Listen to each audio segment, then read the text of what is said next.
How to become a cybersecurity consultant. Now, I'm doing this video because when I started my career as a cybersecurity consultant, I was looking for so many YouTube videos on people who actually talk about becoming cybersecurity consultant.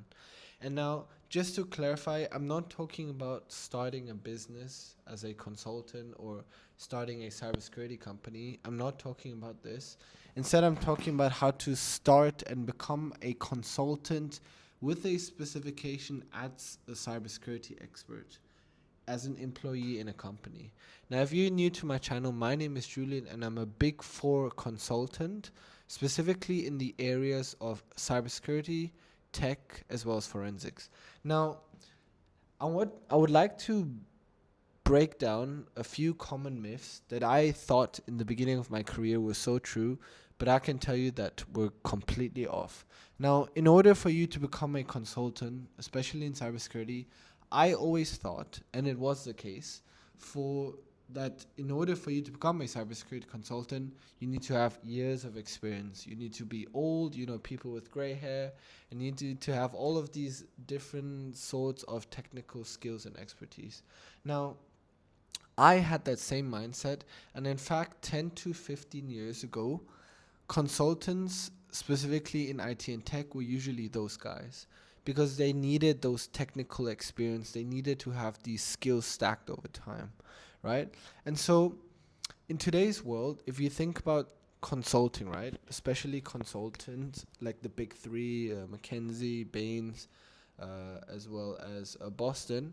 Usually, the consulting is more related to applied management, or let's call it strategic management, right? Or in other words, business consulting. And of course, these companies, right, those so-called big three, um, mainly focus on business consulting, right? How to essentially make companies more profit. Now, then this company came along, which you guys probably know and heard about, called Accenture.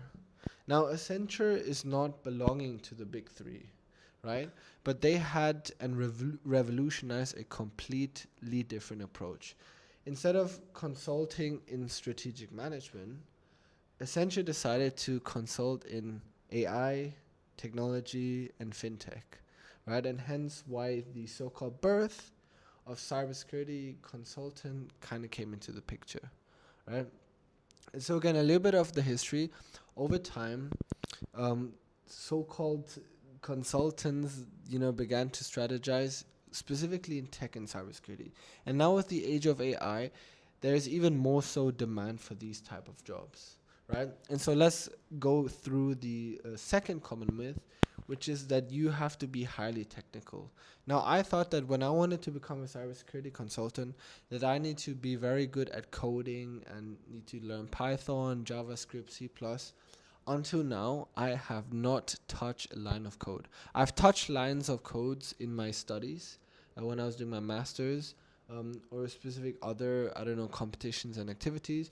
But in my current career track as a cybersecurity consultant, I have not touched a single code, and I will not touch a line of single code unless you want to, and unless you want to take projects that are specifically focused on programming languages, but that's perhaps another case.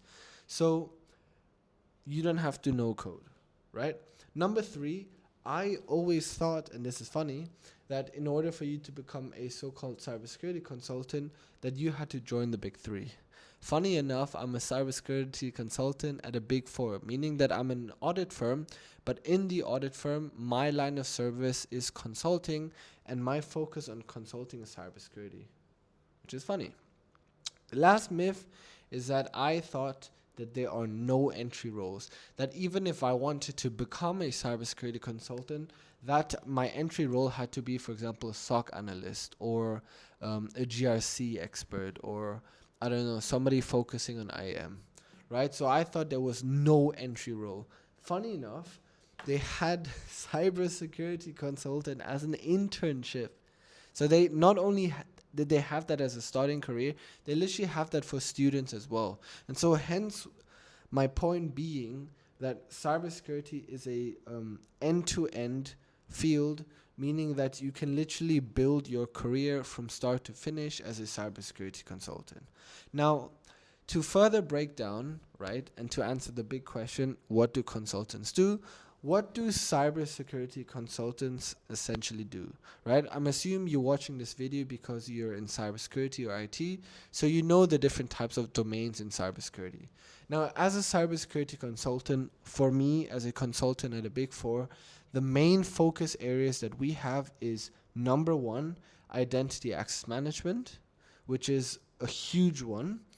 Number two, architecture, which honestly comes hand in hand with IAM. And these two alone, I would say, contribute to 70% of my work line. It's literally architecture, identity access management, and I can make separate videos for each topic, and I'll definitely will do so. But just to keep it high level for this video, I'm just going to explain you in a quick nutshell of what a cybersecurity consultant do. The third one is GRC. Now, GRC, I would say, is the second highest domain, perhaps 25% of the work. Now, GRC basically stands for Global Risk Compliance.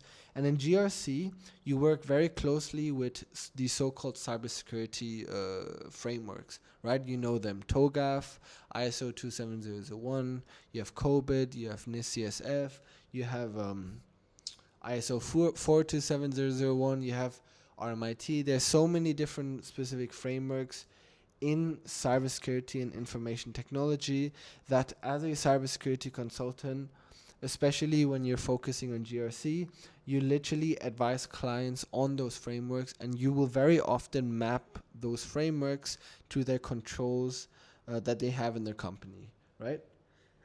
The fourth, and that is pretty much interrelated with GRC, is more governance. Now, governance, in my opinion, is more of a bigger picture of GRC, while GRC is very heavily focused, technically speaking, into like the frameworks. Government kind of talks about the overall picture, right? You're literally talking about how specific policies function in general, how these companies work, specifically in change management, in transformation, in project management, and how governance essentially, especially from a so-called government perspective, essentially rule these companies out on using how they use cybersecurity. Now, cybersecurity consulting can vary in companies, can vary in regions and countries. But for me as a cybersecurity consultant, as a Big Four, these are mainly the main focus areas on where you would essentially specialize. I've seen cybersecurity consultants in other places that are so-called consultants for, I don't know, SOC, but the majority of jobs out there focusing on cybersecurity consultant will definitely touch, if not these topics here, right? And so, I want you guys to understand that if you want to be a cybersecurity consultant, understand that there are a few myths, right, to summarize, a few myths that you gotta bear in mind that are not true. You have to understand these focal areas and realize that you don't have to start a business, right, to be a consultant. You can literally get employed by a firm to become a cybersecurity consulting.